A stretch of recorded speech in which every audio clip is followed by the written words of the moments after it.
satu teman juga yang bukan Bang, kebetulan. Boleh nanti perkenalan juga. Ayo, hai, silakan. Tambah teman aja.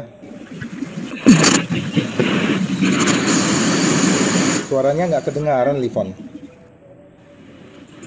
Ya, halo Ande, Ya, halo. yes. Ya, Ah, kalau yang ini bukan dari Maybank. ya.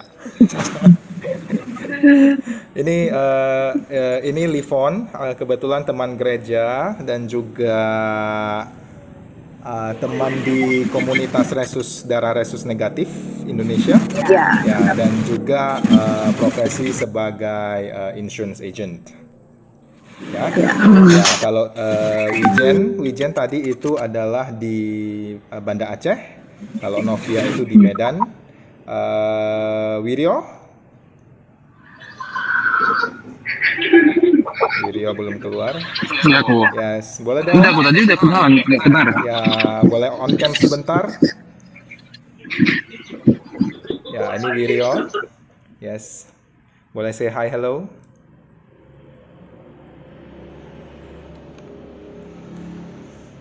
Oh, sinyal kurang bagus sepertinya. Halo, Yes. Wiri aku. Wiryo lagi di mana nih, Wir? Lagi di outdoor ini. Sama satu lagi. Iya, kayaknya sinyal kurang bagus. Aha, oke, siap. Selina, satu lagi. Baru mau makan kok. Yap, semangat. Ya, kalau di Selina ke Ya, Selina. Oh Iya, ya. baru mau makan.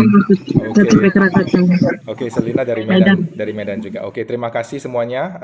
Jadi saya cerita aja bahwa basically saya in a mission in a project. Jadi kita sekalian juga memberikan literasi keuangan, tapi juga saya sebenarnya ada misi untuk mengumpulkan tugas kita sebagai seorang dengan gelar CFP ya, Certified Financial Planner. Jadi ada tugas-tugas yang harus kita kumpulkan ya. Salah satunya adalah dalam bentuk literasi keuangan. Jadi malam ini nanti kita akan bagi dua sesi ya. Sesinya yang pertama singkat adalah tentang introduction to investasi, apa itu investasi dan sedikit banyak tentang why and what ya gitu ya. Nah, baru nanti sesi yang selanjutnya akan lebih seru dan lebih panjang yaitu tentang what do you want to know. Mudah-mudahan saya bisa menjawab pertanyaannya teman-teman semaksimal mungkin ya. Oke, boleh saya mulai dulu dengan beberapa pertanyaan singkat. Um, why teman-teman mau ikut malam ini? Kangen sama Ko Andi. Aduh, kangen Pak. Ya, terus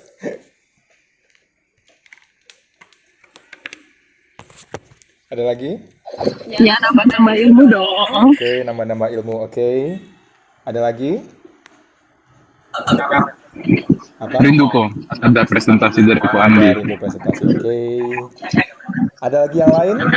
Ada apa Biar yang bisa cuan di dari bisa investasi. cuan dari investasi? Oke. Apalagi ada lagi? Ya, Jadi sekalian titip aja teman. iya.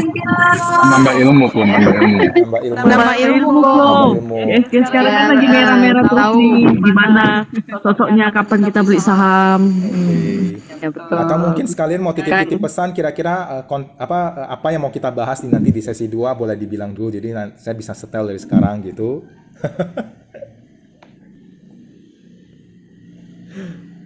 Ada? Oke. Oke, kalau gitu baik. Kira-kira saya tahu dapatnya tujuannya teman-teman di sini adalah coba untuk mendapatkan informasi tambahan ya untuk sebagai pedoman atau mungkin saya bisa share apa yang saya tahu tentang investasi berdasarkan pengalaman saya. Saya mulai dulu sebentar ya. I'll take time sekitaran 10 menit aja lebih kurang atau 15 menit paling lama. Tapi ini penting karena ini adalah basic-basic investasi. Mungkin ada yang sudah dengar, ada yang belum.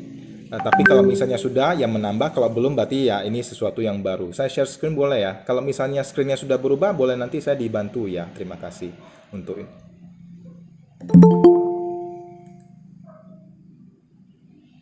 Yes.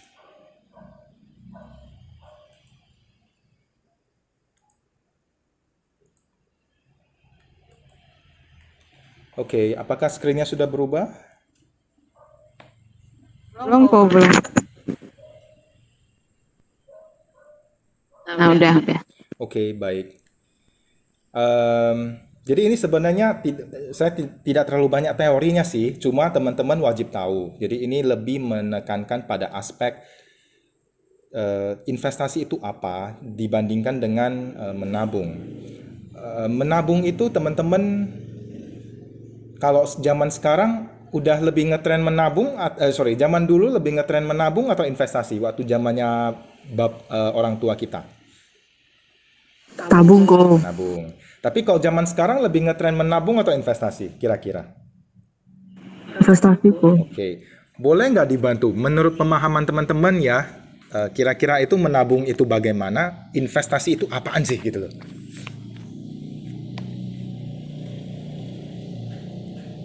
Nggak apa-apa, cuma pengen brainstorming aja.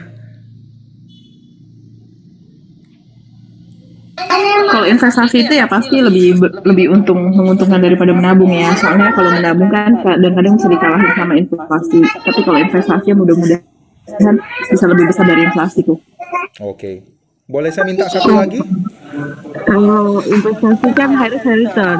Bisa kemungkinan kita bisa beli banyak, bisa kemungkinan juga kita rugi juga kan, harus return. Tapi kalau tabung kan ya segitu ya, lu tabung 1 juta ya bunganya dapat berapa 0, sekian lah, biaya ADM lagi kan segala macam gitu. Oke. Jadi, Oke, kalau silakan. menurut saya menabung itu berarti biasanya dalam bentuk tabungan, uang di bank gitu ya. Kalau investasi bisa banyak nih, investasi properti, investasi emas atau saham atau instrumen lain yang kemungkinan itu jangka panjangnya itu bisa lebih tinggi daripada tabungan. Oke. Like it very much. Like it very much. Oke, thank you. Terima kasih. Jadi saya kembali ke layar dulu ya. Jadi kita tadi dapat beberapa ide dan semuanya bagus-bagus, semuanya benar-benar gak ada yang salah, semuanya mantep. Oh, terima kasih. Ini saya kembali ke screen dulu. Nah, jadi yang kecil-kecil mungkin gak usah dibaca. Saya coba ringkaskan yang di sebelah kanan saja. Jadi kalau lihat dari pendapatnya teman-teman tadi, ya tujuan masa investasi itu ada yang tadi teman-teman sudah sebutkan, yaitu semisal ya salah satunya yang poin nomor 3 tadi sudah teman-teman sudah sebutkan, yaitu aset meningkat, kekayaan meningkat. Ya maksudnya daripada menabung ya diinvest, ya tentu ujung-ujungnya kan asetnya meningkat, nilai aset meningkat, kekayaan juga meningkat. Tapi sebenarnya tujuan investasi itu ada 4 menurut saya ya. Jadi ada 1 kebebasan finansial, yaitu pada satu titik kita akan berhenti bekerja dan hasil investasinya yang nanti akan bisa saja menghidupi kita. Jadi kalau teman-teman biasanya bilang dulu deposito itu bunga berbunga makan dari bunga, ya bisa saja kita makan dari investasi juga untuk menggantikan penghasilan atau income ya kita sewaktu kita misalnya sudah tidak produktif atau tidak bekerja. Ya asalkan posisinya investasinya tepat ya dan bisa menghasilkan keuntungan atau berkelanjutan secara jangka panjang. Ya, suara saya jelas ya? Checking? Jelas nih, Oke, jelas. baik. Nah, kemudian ada nilai lindung aset atau dana. Ya, jadi ini terhadap inflasi. Jadi, tentu kita tahu bahwa nilai uang itu kan berkurang from time to time ya. Ya, teman-teman mungkin pasti sudah merasakan paling gampangnya saya penggemar KFC gitu loh. Dulu waktu kecil KFC-nya satu paket 1 ya. Yang ayam-ayam plus nasi gitu 7.500. Sekarang kayaknya udah 42.000 gitu loh. Udah berapa puluh tahun ya kan, tapi barangnya sama tapi harganya meningkat. Ya itu jadi kita harus tetap mempunyai nilai investasi karena kalau tidak maka nilai uangnya itu mengecil terhadap inflasi atau kenaikan harga barang. Nah, kemudian tadi poin 3 aset meningkat itu sudah. Nah, keempat adalah dana darurat. Ini adalah penjamin kebutuhan darurat di masa depan. Jadi semisal kalau ada keadaan genting ya, itu kita bisa menggunakan investasi atau mencarikan hasil investasi untuk dana darurat. Nah, tapi ada tapinya nih, wajib hati-hati karena pengetahuan investasi itu penting Kalau salah investasi itu bukan manfaat yang didapat, tapi rugi yang didapat nanti. Ya. Nah, jenis investasi itu ada pendek dan ada panjang. Jadi pendek itu ya kita framekan aja 1 sampai 3. Kalau di bawah 1 tahun bagaimana? Ya kita bilang saja itu menabung. Kenapa? Karena kalau letak di deposito paling, kalau tabungan kan pasti nggak gigit bahasanya kan, nggak gigit lah, nggak apa bocah ya kalau orang Medan bilang gitu ya kan. Nah jadi deposito kan cuma sampai 12 bulan. Nah jadi kalau di atas 12 bulan kita bisa bilang masuk ke ranah eh, investasi pendek 1 sampai 3 tahun. Kalau mau panjang ya itu di atas 3 sampai ke let's say di atas 10 tahun. Ya perbedaannya hanya di tentang ekspektasi dari return ya. Ya kalau shorter itu pasti kemungkinan besarnya less profit. Ya, kalau longer itu more profit. Gampangnya saja seperti ini. Katanya investasi di emas. Yes, coba hari ini beli emas, kemudian besok jual. Yang didapat untung atau rugi? Rugi dong. Kenapa? Rugi. Kenapa? Pasti ada pemotongan biaya, sedangkan kenaikan selisih harganya kan masih belum tinggi. Bisa jadi harga sama, tapi kan ada fee yang dipotong pada saat jual. Ya, jadi itu adalah selisih spread-nya ya, spread atau bid offer-nya ya. Kenapa ada bid offer? Ya karena di tengah-tengah itulah ada market-nya gitu loh. Kalau dia cuma satu single price, ya berarti itu tidak ada market-nya. Ya, kalau teman-teman misalnya mengenal konsep money changer, ya money changer juga hidup dari tengah-tengah itu, tengah-tengah yang kiri dan kanan ya di tengah-tengah itulah money changer itu hidup. Kira-kira seperti itu ya. Oke, baik. Oke. Nah, kalau longer period ya kemungkinan besar bukan jaminan tentunya karena investasi itu nggak bisa memberikan suatu kepastian, tapi probability untuk longernya itu lebih besar more profit. Ya, kita bilang saja contoh jika kita berinvestasi di rumah. Nah, teman-teman pendapat mengenai investasi di rumah seperti apa kalau dalam longer term, dalam longer jangka yang lebih periode yang lebih panjang. Idea, please. Tanah mungkin ya, Ko. Ya. Idenya apa kalau untuk investasi di tanah misalnya atau properti dalam jangka panjang? Logikanya di mana? Justifikasinya apa?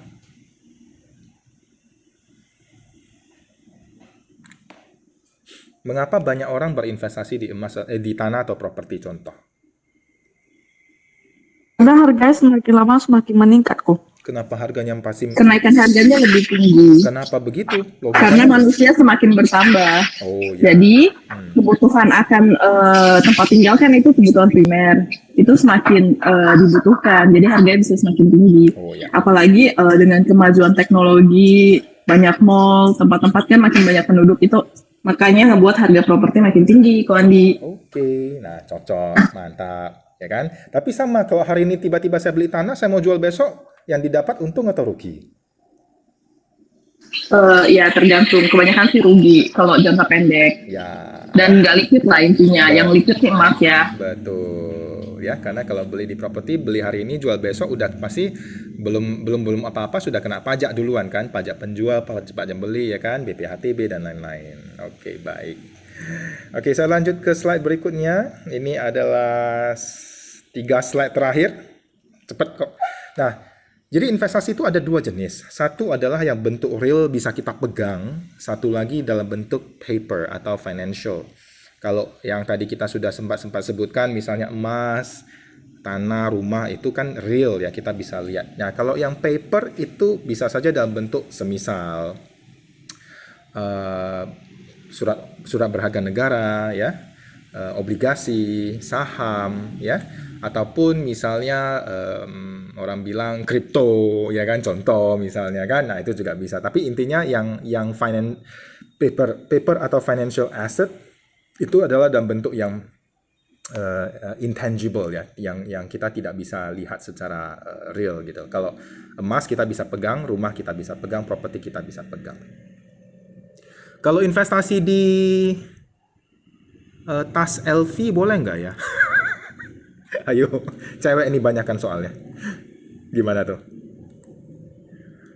Boleh aja selagi menguntungkan kok. Oh ya, boleh ya. Tas LV beli 20 juta, diarisankan jadi jual 60 juta, boleh ya? Ada yang pernah arisan tas mungkin? Bercanda ya. Kalau tas sih saya nggak tahu ya, itu investasi atau enggak. Tapi em, karena mungkin saya laki-laki, saya nggak menganggap tas itu sebagai investasi. I'm sorry.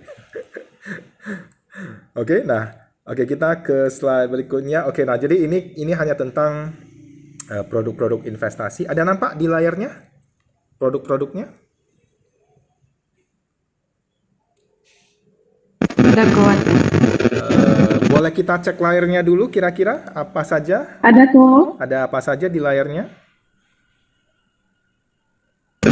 Tanah, emas, deposito, reksadana, obligasi, saham. Oke.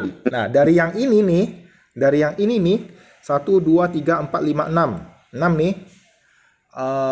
Lu punya berapa macam? Gua nggak perlu tahu deh. Saya nggak perlu tahu deh lu punya apa saja karena saya bukan tukang pajak. Gua cuma pengen tahu dari 6 ini lu punya berapa? Oh, saya punya 1. Oh, saya punya 6. Gitu. Ayo, silakan. Satu aja aku saham. Wih. Oke, kemudian Aku 5, tapi dikit-dikit. 5 dikit-dikit nggak apa-apa. Banyak juga nggak apa-apa. Ayo. Takut nanti surat cinta datang. Kalau itu tempat tinggal, Andi, itu termasuk investasi atau properti yang maksudnya untuk disewakan atau gimana? Nggak apa-apa. Maksudnya? Baik ya. Ketika suatu properti disewakan itu membuat dia menjadi lebih produktif saja sih sebenarnya. Jadi kalau misalnya propertinya gitu kita tempati itu termasuk investasi juga. Ya kalau misalnya propertinya itu sudah lunas ya dan tidak menjadi kewajiban lagi, itu boleh disebut investasi. Oh oke. Berarti 6 dong kalau gitu. 6, oke, good. Siap. Yuk yang lain bagaimana? 5 kok. 5, oke. Nggak apa-apa. 5 belum 6. Nggak apa-apa, emasnya 1 gram atau 1 kilo juga nggak apa-apa. Ayo. Siapa lagi yang belum? Wiryo? Atau Suryani? Wiryo banyak kok. Wiryo Investasi istri dia. Itu 7, bukan 6 lagi, 7 gitu ya. 2 aja tuh, 2. Oh, 2. Ya, bagaimana? 1, 2, 3, 4, 5, 6. Oh ya, 6. Yes. Ini sebenarnya masih kurang lengkap. Sebenarnya masih ada banyak lagi jenis investasi, tapi kita cocok-cocokin yang kita tahu aja dulu ya. Jadi ada 6. Jadi mostly teman-teman paling tingginya range-nya 6. Kemudian tadi 1 ya, paling rendah. Jadi yang 1 harap ditambah-tambahin ya supaya jadi 6 ya.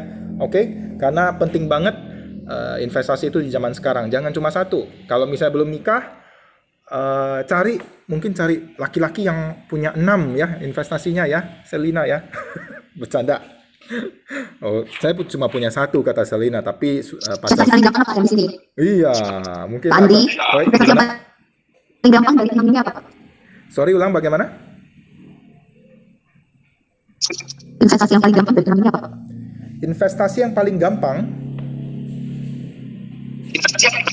Investasi yang paling gampang dari 6 subjek yang ada di slide-nya Pak Andi. Investasi yang paling gampang itu jadi gini. Oke. Sebentar ya. Tik kita ada tik. Sebentar. Kita belum cerita resiko. Jadi, oke, kalau pertanyaannya adalah investasi mana yang paling gampang? Sebenarnya investasi yang paling gampang itu adalah personally saya bilang emas, karena itu yang teman-teman paling bisa terima. Oke? Kenapa? Karena ada pengalaman yang diajarkan dari orang tua beli emas, katanya. Tapi kalau misalnya teman-teman tadi mungkin yang punya 1 aja, ngomongin reksadana, mungkin belum tentu dia mengerti apa itu reksadana. Tapi paling gampang ya emas. Deposito, I'll say old school investment, old school ya, karena mungkin nggak zaman lagi gitu loh ya. Memang sih mungkin aja ada deposito yang sampai 10% ya. Inflasi cuma 5%, deposito yang 10% ya, wah bagus itu. Secara yield-nya gitu loh ya. Walaupun deposito tapi misalnya yield-nya 10% ya lebih tinggi daripada inflasi yang misalnya cuma 5%. So consider it investment juga sih. Tapi kok pertanyaan kembali, yang paling gampang apa? Ya saya bilang emas saja. Itu acceptable, understandable, gampang. Beli sekarang harga emas berapaan sih teman-teman? Ada yang tahu? Kira-kira range-nya aja berapa? Antam gitu 1 gram? Idea? 900. Oke, 900. Ya udah, berarti tahu 1 gram 900, kalau naik ke 1 juta ya udah gue jual 1 gram. Ya, as simple as that. Nah, kalau saham mungkin masih ada yang ada kontradiksi, ada rejection ya, penolakan. Tapi kalau emas, it's very simple. Orang tua sudah tahu, orang tua mengajarkan kita sudah tahu, accept gitu loh. Menurut saya sih seperti itu ya pengalaman saya. Oke, saya lanjut dulu. Nanti kita isi pertanyaan di sesi kedua ya. Ya, siap. Nah, oke, ini sebenarnya yang tadi kita balik sedikit. Inflasi itu adalah kenaikan harga barang. Itu tidak dapat dihindarkan, ya. Even kalau kita track back ke let's say tahun 1930 dengan sekarang, ya harga barang naik. Even kita track back ketika misalnya, tapi harga barang ketika COVID turun, iya, tapi harga tiket sekarang dengan harga tiket sebelum COVID itu sebenarnya sekarang sudah par. Malah lebih tinggi sedikit. Ya. Harga hotel di Bali waktu COVID, bintang 5 500.000, sekarang sudah 4 juta. Naik kan? Nah, inflasi. Ya, tapi sekarang harga barang malahan lebih tinggi daripada sebelum COVID. Kenapa? Karena ada peningkatan harga bahan baku, seperti misalnya harga minyak, ya, harga transportasi, transporting the goods, harga logistik itu naik, mengakibatkan harga jual atau harga produk juga lebih tinggi. Ya, oke, suara saya jelas?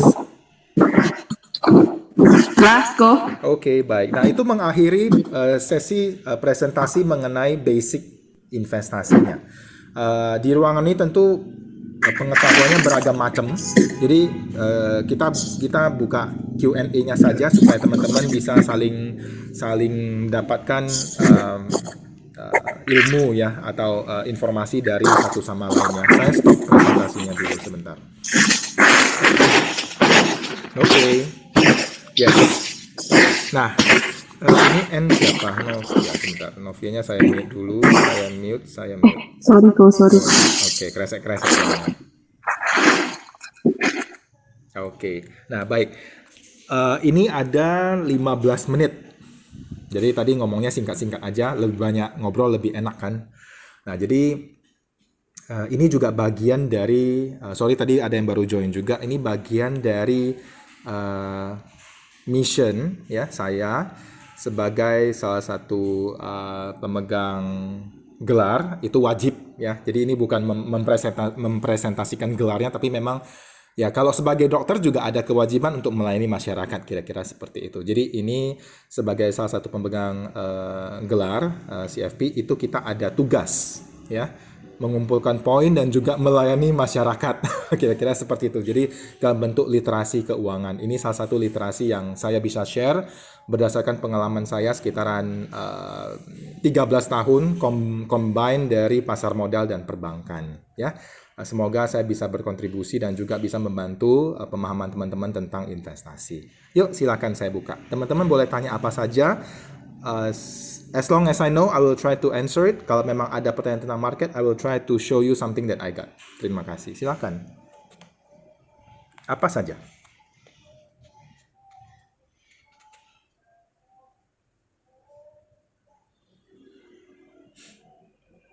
Pak Andi sudah makan. Itu bukan market sih. Itu bukan investasi. Nggak bisa. Suara Suryani kayak robot. Kayaknya perlu ngomong agak lambat sedikit. Saya nggak tahu apakah saya mendengar Seperti suara. ini.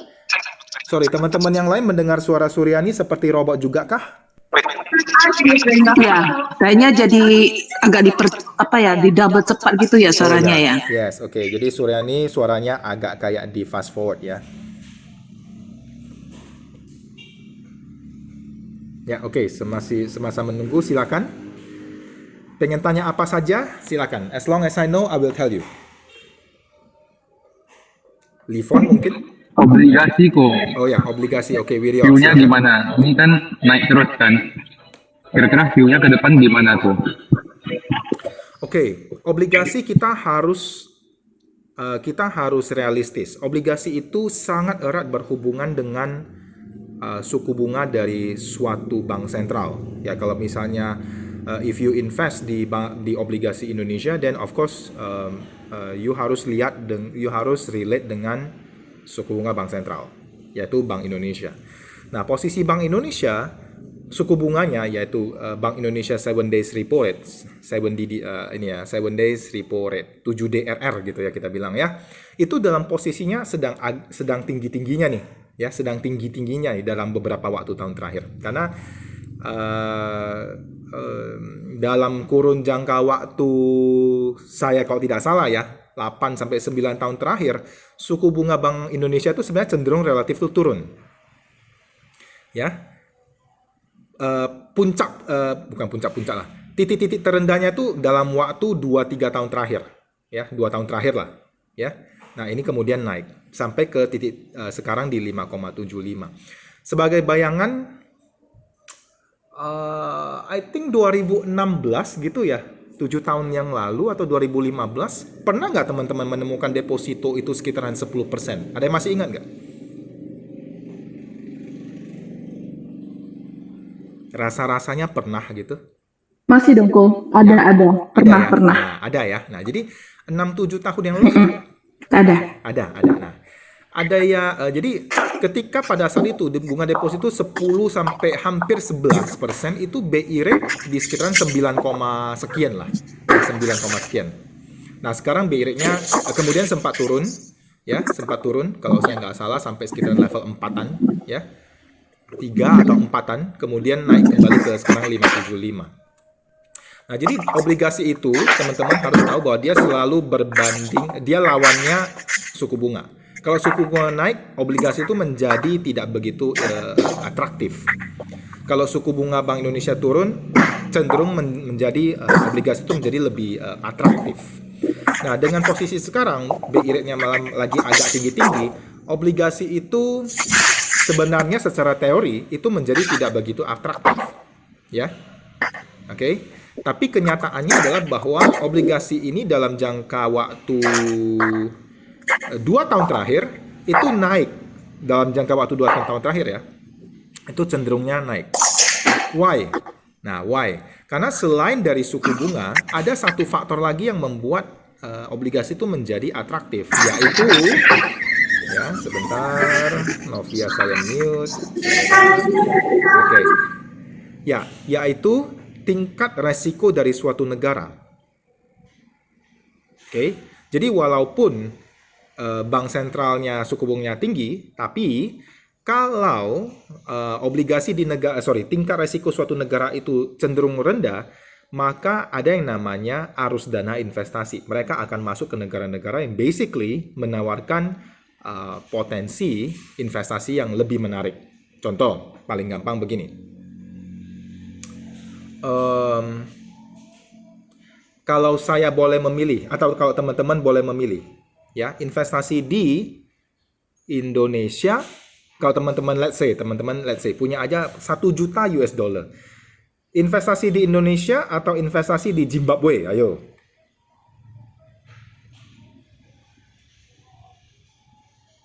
Silakan. Indonesia dong, Pak Andi. Oke. Kalau saya pilih lagi, investasi di Indonesia atau investasi di Amerika Serikat.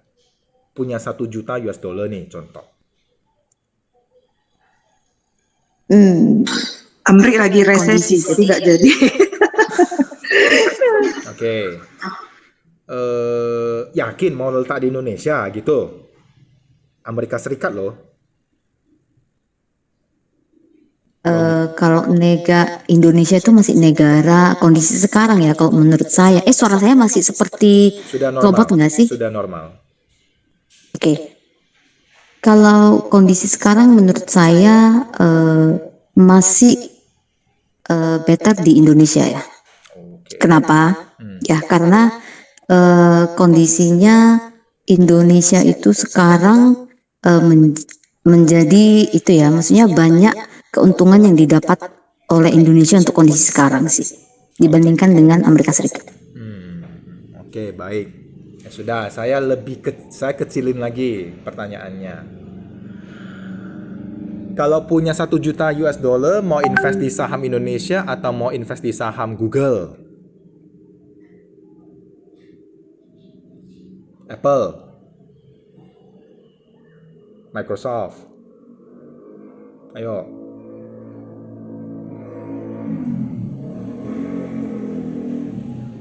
Pertanyaan yang sangat sulit ini sepertinya. Boleh dibagi nggak sih diversifikasi? Ya, nah itu berarti mulai galau. Nah, jadi poinnya adalah begini. Jadi ini bukan rekomendasi untuk teman-teman untuk berinvestasi di produk apapun, tapi memberikan suatu bayangan gini loh. Arus dana asing itu masuk juga, mereka juga melihat-lihat negara mana yang mereka bisa masuk.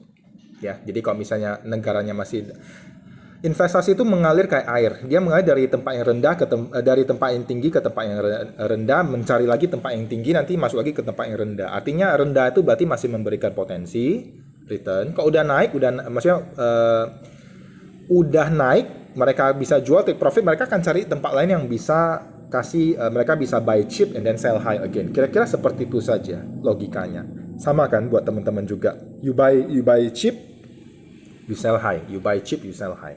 It's the same way. Nah, jadi itulah konsep investasi. Nah, jadi kembali ke pertanyaan video tadi, bagaimana dengan obligasi? Lagi naik-naik sih sekarang. Yes, I agree. I want to show you something. Ya, sebentar ya. Window.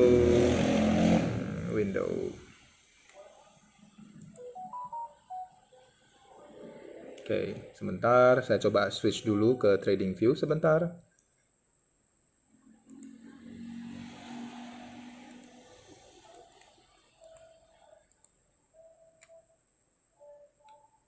Oke, let's see. Layarnya sudah berubah?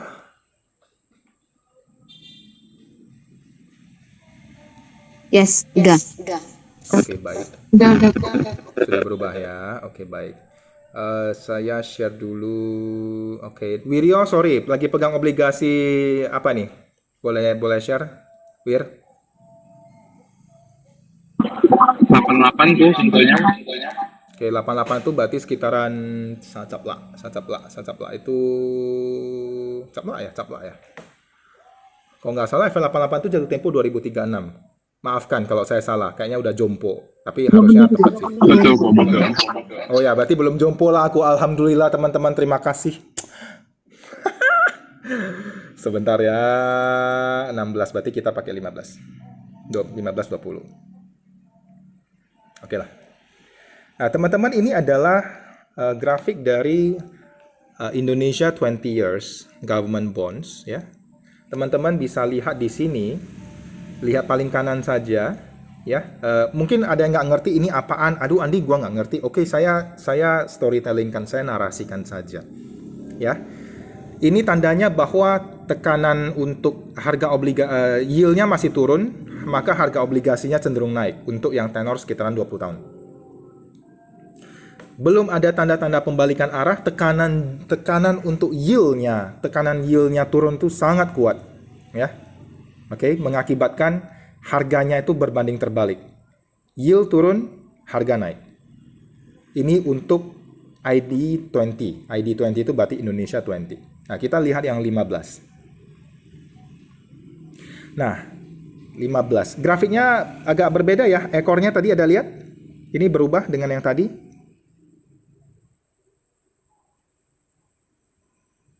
Yes. Nah, jadi ini adalah ID 15. Indonesia 15 tahun government bonds. Lihat juga apaan sih ini merah, biru, hijau, merah. Udah, saya narasikan saja storytelling. Ini tekanan untuk yield turunnya itu masih sangat hebat. Dan belum ada tanda-tanda perlawanan. Untuk per malam ini ya. Itu mengakibatkan harga masih cenderung naik. Nah, Jadi problemnya Wiryo adalah apa nih, Bir? Mau jual atau mau beli? Atau belum masuk?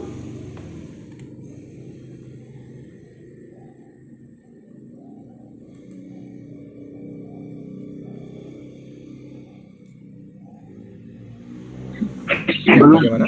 Mau beli bro, mau beli. Mau beli. Posisinya agak gantung sih, Will. Pribadi ya. Posisinya agak gantung. Setuju, Dan setuju. gantung tuh Iya, nggak enak. antara Nggak enak. iya betul. Betul. Gantung lagi bro. Saya dilema juga kan mau masuk atau harus tunggu gitu bro.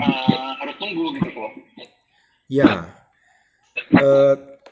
Agak gantung. Jadi memang agak nggak enak kalau mau masuk sekarang. Saya mengerti. Tapi memang kondisi marketnya seperti itu. Apakah bisa saja mungkin setelah malam ini kita ngobrol, besok masuk, rupanya minggu depannya berbalik arah. Yield-nya turun, yield-nya naik, harganya turun. Bisa jadi, mungkin, karena posisinya lagi gantung ini. Apakah masuk sekarang masih ada potensi cuan? Belum ada tanda-tanda pembalikan arah atau pembalikan tren, saya bisa bilang seperti itu. Jadi mungkin ya, sebenarnya saya dari minggu lalu ada mengamati Indonesia 10 year ya. Ada mengamati Indonesia yang 3 year ya, 3 tahun. Indonesia 3 tahun itu sebenarnya saya amati karena ada hubungan dengan salah satu reksadana yang saya pegang, yaitu reksadana namanya Ashmore Dana Obligasi Unggulan Nusantara. Ya, ini jangka pendek punya, durasi pendek gitu loh. Jadi biasanya korelasinya saya selalu lihat dari sana. Dari ID3 Indonesia bond 3 tahunnya 6.0 sekarang 5,7 5,8. Jadi dalam waktu seminggu dia ada range pergerakan sekitaran 0,3 sampai 0,4% dalam satu minggu. Itu agak miss out sih, tapi ya udah nggak apa-apa lah. Ya, mungkin belum rezeki aja, tapi saya ada mengamati itu. Ya, kalau masuk sekarang bagaimana? Resikonya menurut saya sih agak tinggi ya.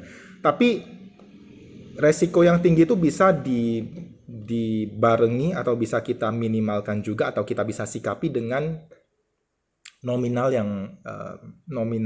penempatan yang rasional saja sih. Saya nggak bilang sedikit ya, sedikit kan relatif. Jadi saya bilang nominal yang rasional saja. Rasional itu berbeda. Your rational and my rational beda. 1 juta mungkin buat abang mohon maaf untuk misalnya pengemudi becak itu besar. Rasional 1 juta buat saya mungkin ya biasa aja sih. Nah, jadi itu yang penting rasionalnya aja. Ya, semoga menjawab, Wir. Silakan kalau kurang menjawab silakan tanya lagi. Jadi Andi, mengenai FR ini, biasanya kalau kita mau beli itu yang kita perhatikan apa ya? Tier-nya ya? Ya, sebenarnya kalau orang awam itu pasti atau AI gitu ya. AI, oke, 10 minutes. Oke, 10 minutes more ya, 10 minutes more.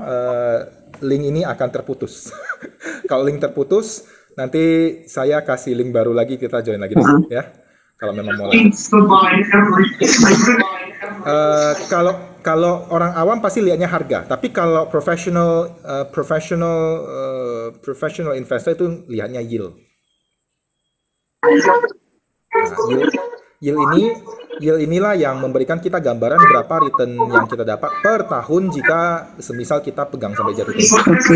Jadi kalau untuk FRD itu lebih bagusnya pada saat dia harga naik kita jual, atau kita tunggu sampai selesai ambil 100%, berarti tinggal setiap 6 bulan kita nikmati hasilnya aja.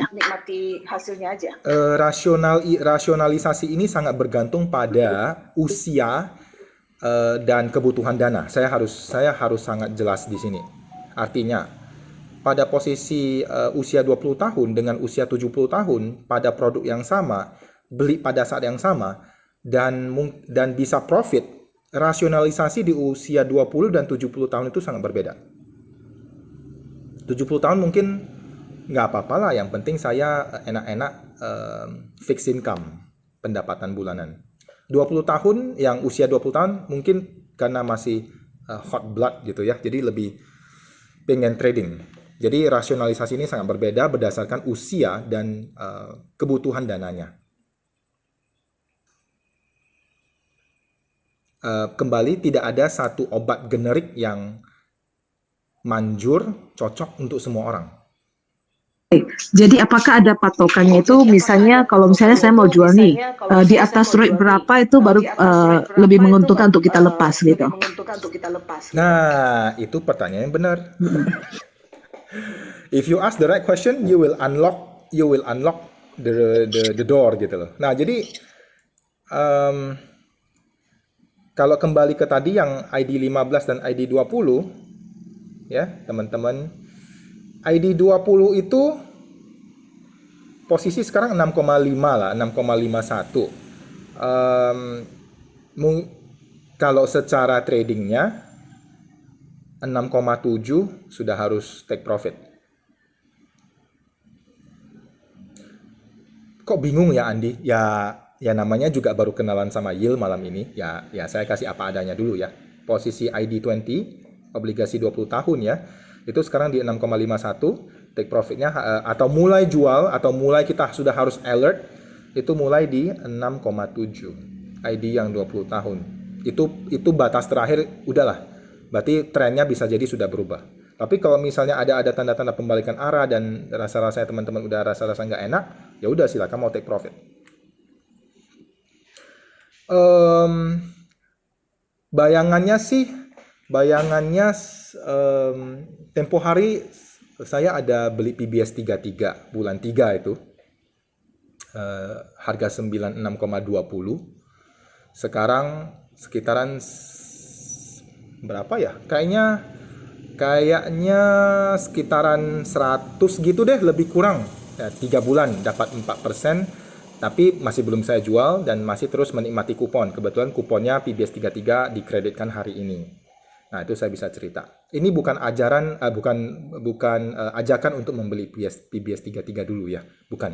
It's just that I want to show you bahwa memang dari 3 bulan lalu yield-nya makin turun, yield-nya lebih tinggi 3 bulan yang lalu. Sekarang yield-nya lebih rendah. Ingat tadi yield lebih tinggi, sekarang yield-nya lebih rendah. Berarti yield berkebalikan dengan harga. Yield tinggi, harga turun. Ini yield-nya sekarang lebih turun, harganya naik. Nah, itu kira-kira bayangannya. Oke. Menjawab kira-kira? Oke, mungkin boleh dikoreksi kalau saya salah ya. Kalau orang awam seperti saya itu waktu mau beli itu yang saya perhatikan mungkin berarti kan dari pasar sekunder. Berarti harganya mungkin lagi turun. Berarti dari selisih harga itu saya profit dari sana. Itu yang saya pertimbangkan pertama. Yang kedua mungkin dari rate suku bunganya. Returnnya itu berapa persen, dan juga untuk jangka waktunya itu kira-kira apakah masih terlalu panjang atau enggak. Nah, mungkin boleh dikoreksi atau ditambah, Andi. Mostly sudah benar. Ini hanya tentang pemahaman. Jadi ya salah satu dari tujuan malam ini adalah tentang literasi keuangan. Saya yakin teman-teman tadi mendapatkan poin dari apa yang saya sebutkan.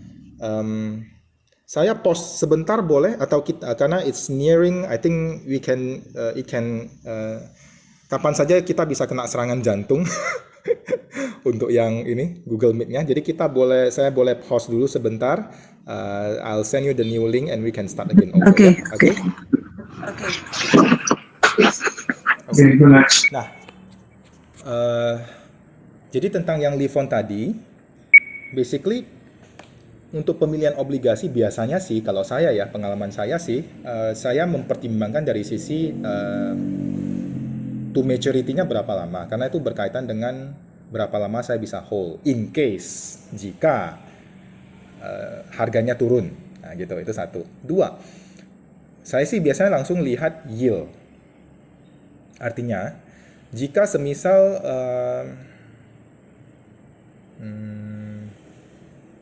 mendekati 100 ya, mendekati 100.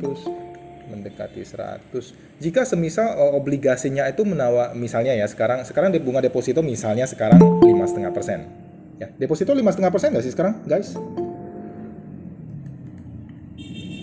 Nggak sampai kayaknya ada yang 4%. Oh, LPS Neo 4,25 tuh. oh ya, oke. Bang Neo 5 dik, boleh. Oke, cincai 5 lah, 5 cincai. Oke, cincai. LPS 4,25 tuh. Obligasi ini Bang Neo 5 kuponnya dik, boleh. 6. Oke, jangka waktunya misalnya 10 tahun. Oke, kuponnya 6 per tahun. Kupon itu berarti kayak bunga gitu ya. Tenornya 10 tahun. Tapi secara yield dia 7%. Yield ke maturity-nya let's say yield ke maturity-nya 7%. Oh, dan kebetulan saya bisa tahan sampai maturity. Ya sudah, saya akan ambil yang obligasi ini dengan asumsi bahwa rata-rata kalau saya pegang sampai jatuh tempo saya akan dapat 7% per tahun. Just as simple as that. Ya tentu kalau mau dikaji lebih banyak, itu kan karena perbandingan lawan deposito. Tapi kalau misalnya ada deposito dan ada 4 jenis obligasi lainnya, then saya bisa beauty contest dulu dong antara masing-masing obligasi. Ini cocok nggak? Maturity-nya berapa lama? Kemudian yield-nya menarik nggak buat saya gitu loh. Ya, again kondisi ini adalah subjektif karena obat generik untuk Livon dan obat generik untuk Andi berbeda. Seleranya akan berbeda. Penggunaannya juga akan berbeda. Semoga menjawab. Oke, thank you. Nah, Yes, Ko Andi, silakan. mau nanya nih kok. Oke, thank you. Untuk Nah. obligasi kan untuk yang rupiah saat ini Ko Andi, naik mau nanya nih kok. Untuk obligasi kan untuk yang rupiah saat ini memang naik, keadaannya naik. Tapi kenapa untuk yang dolar malah cenderung turun ya kok ya? Saya perlu lihat Mungkin grafiknya bisa sebentar dulu. kasih Saya agak masukan berbeda kenapa ya tadi kok? mulai ya. Eko. Oke, sebentar.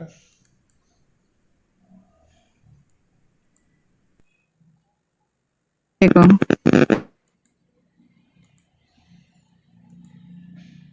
Oke, apakah layarnya sudah berubah? Udah. Oke, baik. Berarti saya anggap Cici lagi ngomongin obligasi pemerintah Republik Indonesia dalam mata uang US dollar, Indon. Setuju? Benar, ya. Oke, Indon berapa, Ci?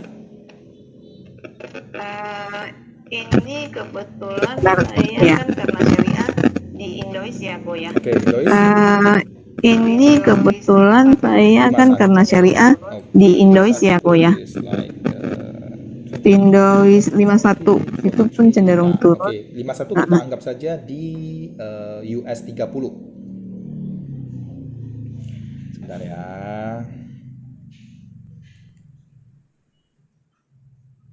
Oh, sama. US 20 sama US 30 lebih kurang sama.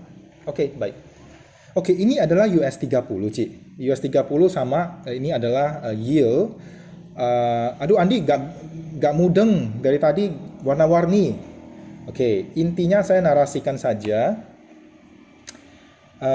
Makin ke atas, ya, makin ke atas ya, berarti makin ke arah atas, itu yieldnya naik, maka harganya turun. Kalau ekornya semakin ke bawah, maka yieldnya turun, harga cenderung naik. Oke, kalau teman-teman lihat atau Ciwijen lihat, ekor yang terakhir kan mengarah ke turun ya.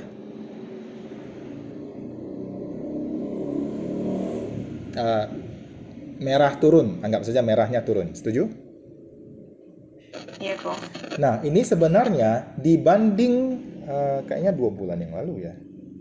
Iya kok. Iya. Dibanding koreksi kalau saya salah. Harga Indois saat ini dibanding bulan 5 atau 1,5 bulan yang lalu, saat ini lebih tinggi dibanding bulan Mei. Setuju? Apanya, Ko? Harganya? Ya, harganya. kira-kira saja harga Indois saat ini dibanding Apa dengan nih, Kun, harga harganya? Indois waktu sekitaran bulan 5 atau bulan 4 gitu, lebih tinggi sekarang. Setuju? Eh, Kira-kira saja. Kayaknya enggak lah, Ku. Nggak juga ya? Kalau saya pantau ya, Ku ya. Kayaknya Itu enggak lah, Ku. malahan di bulan Kalau 5 saya kemarin kalau atau di saya akhir pantau ya, April Ku itu ya, ada kenaikan itu sampai malahan di bulan menuju ke 5 kemarin atau di 8. akhir April itu Malah ada udah kenaikan turun sampai lagi loh, Ku. menuju ke 75 78, gitu. 77 Oke, kan. kalau Ini misalnya malah saya udah tarik agak jauh turun lagi sedikit loh, ke Ku. bulan 3, Ke bulan 4 gitu, 74, 75 gitu. lebih jatuh nggak harganya? Itu saja sih. Jadi, Eh, Ya hampir sama lah, Ku. oke, Di oke. 70-an juga sih. Oke, berarti mungkin Ya hampir fluktuasi sama atau lah, Ku. spread pergerakan harganya tidak Di begitu lebar. 70-an juga sih. Tapi kalau misalnya ada yang mengamati oke, ya, nih, oke, kita stick to 30 tahun aja nggak apa-apa untuk menjawab pertanyaannya. Oke, mengapa harga obligasi untuk Indois 53 ya? Nomor satu, ada dua jenis, satu Indon, satu Indois. Ini sama seperti kalau untuk Livon berarti jawabannya adalah kayak ori dan suku ya. Cuma ini adalah yang tadi rupiah, ini yang US dollar, Indon dan Indois. Secara sizing penerbitan ya, oke, Indon itu lebih banyak secara size penerbitan dibanding Indois, dan secara transaksinya lebih banyak ditransaksikan yang Indon daripada yang Indois. Jadi Indois itu bukan berarti tidak liquid, cuma lebih jarang ditransaksikan. Indon lebih banyak. Tapi mereka sama-sama dipengaruhi oleh suku bunga Bank Sentral Amerika yang namanya The Fed, dan tadi pagi ada pengumuman Fed bahwa masih tetap di 5,75%, tidak ada kenaikan untuk bulan 6. Nah, jadi efeknya apa? Efeknya adalah kalau Fed rate-nya naik, oke, Fed rate-nya naik, berarti kira-kira nih, ingat tadi Fed rate itu kayak BI rate. Kalau BI rate, saya bawa ke rupiah aja mungkin lebih gampang dulu. Kalau BI rate-nya naik, contoh ya, dari 5,25,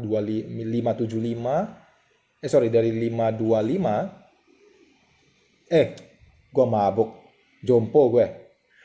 Fed rate 5,25, BI rate 5,75 ya. Oke? Nah, kalau Fed-nya masih 5,25, dia naikin let's say misal ke 7,5, berarti kira-kira deposito di sana juga ikut naik. Dan daripada saya pegang obligasi, saya akan pegang depositonya di sana aja. Maka saya akan buang obligasi yang USD, saya akan pegang deposito. Kira-kira seperti itu logikanya dulu, Ci. Ya, dapat ya, Ci? Wijan? Ya. Nah, sekarang jadi kembali ke pemahaman tentang Indon dan Indois adalah obligasi pemerintah Republik Indonesia, tapi mata uangnya USD. Efeknya pasti relate ke Fed, salah satunya ya. Tapi nanti ada juga relate ke forex lah ya, kurs dolar dan juga tingkat resiko dari Indonesia. Ini sih biasanya 3 sih. Nah, jadi kalau pertanyaan Cici kembali ke yang tadi, kenapa dia rada-rada agak flat? Ya masih galau-galau aja sih kalau lihat dari grafiknya ya, karena memang spreadnya juga tidak begitu lebar sih tadi. Cici bisa lihat sendiri bulan 5 sama bulan 6 ya, Cici bilang masih kayaknya di sana-sana aja. Mungkin ada gerak dikit, tapi mungkin tidak lebar swingnya. Dan karena ada faktor bid dan offer, ya spread yang di tengah-tengah itu menjadikan sepertinya tidak ada pergerakan. Mungkin ada, tapi tidak lebar. Nah, kira-kira itu dulu. Tapi Pergerakan ya, bagaimana? kita lihat pergerakan rupiah sekarang kan cenderung naik nih. Betul.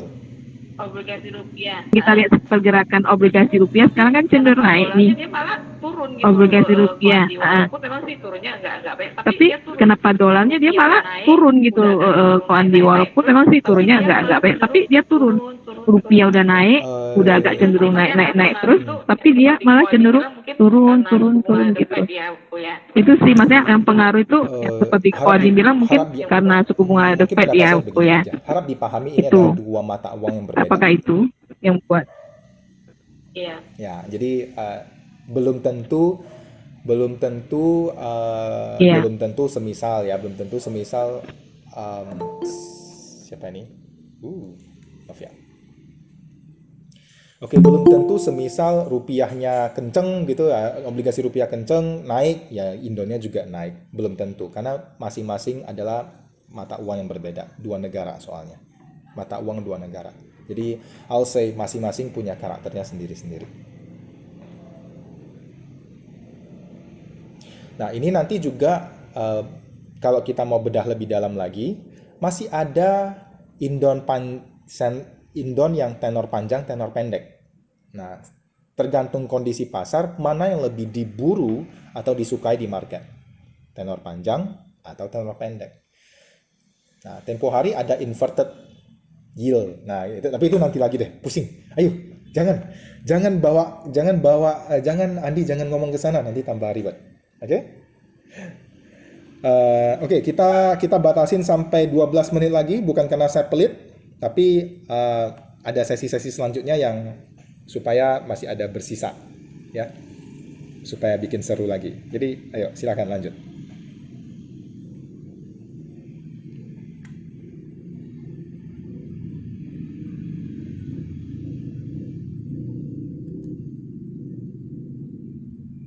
Ya, silakan. I'll try to answer semaksimal mungkin apa yang saya tahu. Andi, Ya, silakan. coba kalau untuk saham saat Andi. yang paling tepat untuk beli itu kira-kira Coba kalau untuk saham saat yang paling tepat untuk beli itu kira-kira kapan? Ini pertanyaan yang sangat general. Saking generalnya saya pun Mochi. bingung balasnya gimana. Karena ini pertanyaan sama seperti Andi, saya punya duit, let's say 500 juta. Saya mau beli mobil nih. Mau beli mobil apa ya Andi? Nah, orang yang showroomnya pun bingung jawabnya, Livon. Maksudnya gini kan Ya. sekarang kan saham lebih cenderung naik kan. Nah, dari contohnya Maksudnya misalnya gini kan sekarang kan saham apakah lebih cenderung biasanya naik ada, kan. masa-masa, Nah, dari contohnya misalnya untuk harga BBRI. kapan gitu biasanya Nah, dia apakah cenderung turun misalnya dia gitu. ada masa-masa Kalau untuk mengenai misalnya tren ininya. kapan gitu Oke. biasanya dia cenderung Nah, ini turun udah gitu. lebih mengerucut Kalau ya. untuk mengenai Nah, tren gitu. ininya. Oke, untuk BBRI pada prinsipnya adalah dia kan blue chip. Jadi blue chip biasanya mainnya itu lebih dia mempunyai pola-pola tren tertentu. Kalau dia naiknya lambat, tapi kalau turun bisa, kalau pas lagi diguyur atau lagi koreksi biasanya juga agak gila-gilaan. Tapi saya mungkin bisa ambil satu kesimpulan ya. Ini kesimpulan yang harusnya bisa disetujui oleh semua orang, yaitu apa? Kalau semisal dari titik tertinggi saham BBRI-nya sempat turun misalnya 30%, ya, atau at least 20% dulu lah saya bilang, then you may consider start buying. Ya, dari titik tertingginya you may consider start buying. Apakah 20% itu adalah titik terendah? We don't know yet. Itu nanti ada hitung-hitungannya. Ada bagian dari technical analysis untuk bagian itu. Tapi I'll say tanpa orang awam lah ya, orang bilang orang pakai orang buta aja main gitu ya kan. Ada turun 20% you can start buying. 30% you buy, 40% you buy, 50% buy. Why? Karena tadi Livon ngomongnya BBRI gitu. Udah, itu aja sih. It's very simple way. Even blind people can play. Oke, berarti sama dengan kalau misalnya ada 20% ke atas. Oke, jual berarti gitu ya. sama dengan kalau misalnya ada Boleh, 20% itu ke kembali atas ke, jual nah, gitu yang ya, tadi lagi. profit. Ya. Posisi usia 20 tahun dan 70 tahun itu akan mempunyai risk profile yang agak berbeda. Risk appetite-nya beda. Mungkin kalau saya anak muda 17 tahun mungkin saya nggak perlu nunggu sampai 20%. Mungkin 5% pun saya jual karena kan saya like to trade, for example.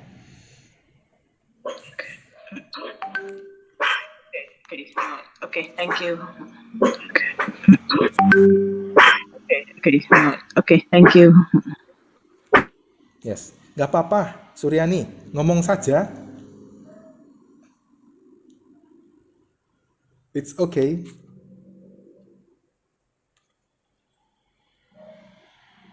Yes, silakan.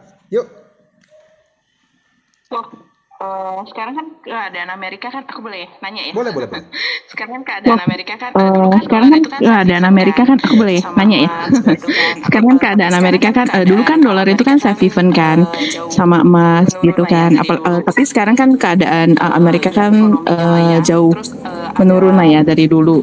Mata uang pengganti kan Ya ekonominya lah ya. Terus ada gitu mata uang pengganti kan ya dari negara-negara di Asia gitu sama Rusia gitu kan, Korea Oke. buat mata uang baru. Apakah dolar bisa Ini tergeser agak kalau politis, menurut Koko nomor nantinya? satu. Dua, saya bukan bank sentral. Tapi untuk menggeser sirkulasi USD di dunia itu tidak akan terjadi dalam 1-2 tahun. Ya, karena untuk menggeser bukan menggeser lah, kita bilang mengurangi itu perlu bertahun-tahun. Oke, ini ada dibahas di Tempo Hari di satu artikel. I think it takes like they say 30 to 50 years untuk bisa menyeimbangkan dominasi dolar untuk tidak menjadi alat pembayaran internasional. Yang terjadi sekarang adalah namanya dedolarisasi. Itu hanya tentang beberapa negara tertentu sepakat untuk melakukan transaksi perdagangan, mungkin bilateral atau mungkin multilateral antara beberapa negara tersebut menggunakan local currency mereka. Itu sih. Tapi secara umum, ya, you will still bring US dollar when you traveling. Karena itu yang bisa di-accept di money changer dimanapun seluruh dunia. Untuk saat ini ya, untuk saat ini.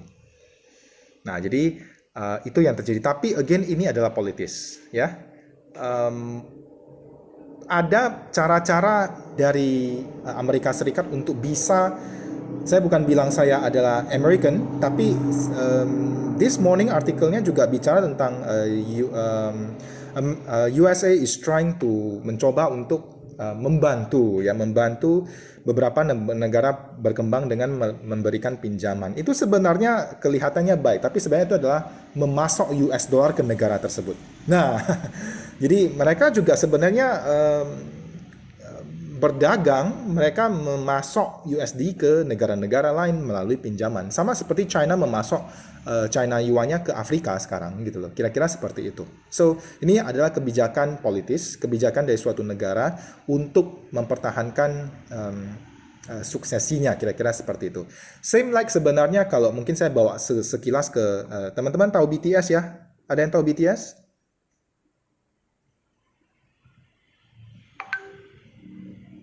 BTS Korea? Tahu dong, kembaran Koko kan. Yes. Nah, atau mungkin di supermarket banyak sekali Tahu dong, mie instan kembaran Koko Korea. kan. Nah, itu sebenarnya saya bilang ya, itu penyebaran budaya secara tidak langsung. Kalau teman-teman yang nggak kepikiran, ya ini sudut pandang saya. Korea menyebarkan budaya mereka melalui BTS, Samyong, ya, mie instan. Oke, karena kalau language kayaknya Korea bukan dominan, ya kan? Nah, tapi BTS go to Indonesia dan generasi, yes, ya, misalnya BTS go to Indonesia, orang tahu, orang mau pergi lihat BTS, orang bisa accept BTS budayanya, budaya Koreanya. Nah, itu salah kalau dari sisi budaya, tapi kalau dari sisi ekonomi, ya Amerika masuk dengan meminjam membantu negara atau menjajah negara, atau China sekarang ya berusaha untuk membangun ini, saya bilang aja BRICS-nya itu, komunitas 5 negara itu. Oke, Brazil, Rusia, India, South Africa, China kan? Gitu. Nah, jadi semoga menjawab kondisi ya, semoga masih lama lah ya. masih lama, intinya masih ya. lama. It's not Adapun masih dan lama banget. dan Oke, ya kalau dan berarti masih tentu lama Amerika lah ya, juga saya intinya yakin ya. tidak Adapun masih lama banget ya. tidak Membiarkan lah. tidak membiarkan. Membiarkan. Tidak membiarkan. And by the way, China Berarti kalau gitu membiarkan lah ya. Dan masih aman-aman aja dong ya, even sekarang harganya anjlok gitu ya. Berarti kalau gitu itu hanya tentang investasi. Indan masih Nggak ada aman-aman hubungannya aja dengan dong ya, USD. even sekarang harganya anjlok gitu ya, Ku ya. Ya, secara mata uang, secara sirkulasi mata uang, yes mendapatkan challenge.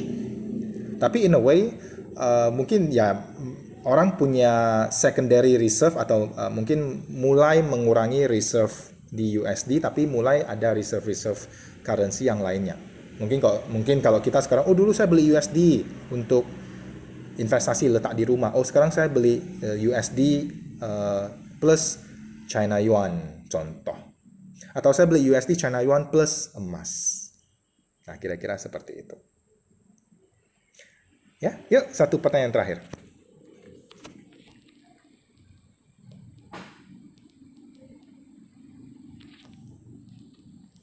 Kalau di Panca kapan balik ke Maybank?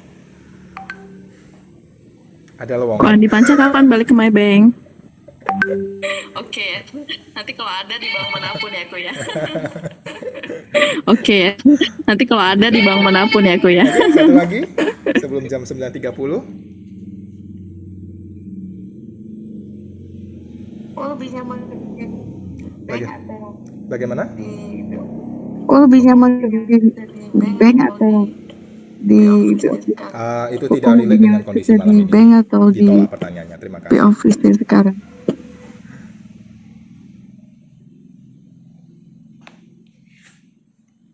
Oke, ada lagi? Oke, sambilan kalau belum, yuk kita on cam, kita foto dulu sebentar boleh? Boleh. Boleh. Boleh.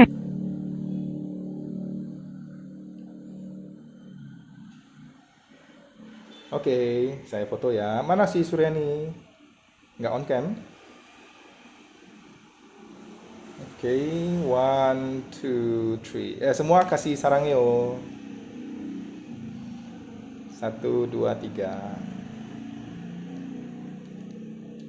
Oke, ya, terima kasih.